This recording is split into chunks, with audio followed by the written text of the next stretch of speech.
today's video, I'm going to teach you how to connect WordPress and GoHighLevel. We're going to walk through the setup directly inside your GoHighLevel account so you can enable WordPress for the sub-account you want to use.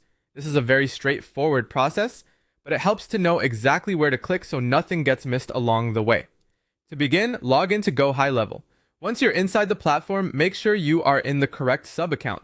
This is important because WordPress activation happens at the sub-account level, so you want to confirm you're working in the right location before you continue. Taking a second to verify that now can save you from having to repeat the setup later. After you've opened the correct sub-account, look over to the left-hand side of the screen. In the main navigation menu, click on Sites. This section is where GoHighLevel manages web-related tools and assets. So that's where you'll find the WordPress connection options. When the Sites area opens, move to the top menu and click on WordPress. This will take you to the WordPress section for that sub-account.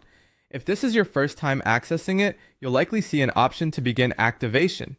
From there, click on Activate WordPress. This starts the process of enabling WordPress inside GoHighLevel. If the feature has not been added to your account yet, the platform will prompt you to subscribe before you can continue.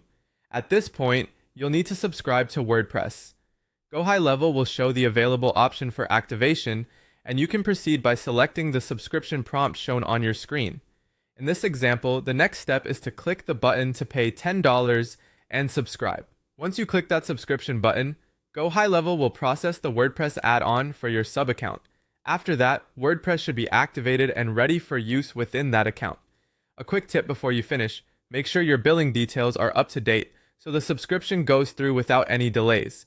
Also, if you manage multiple sub-accounts, remember that enabling WordPress in one sub-account does not automatically activate it for the others. And that's it. That's how to connect WordPress and GoHighLevel by activating the WordPress feature inside your selected sub-account. Once it's enabled, you'll be ready to move on to the next stage of building or managing your WordPress site from within GoHighLevel.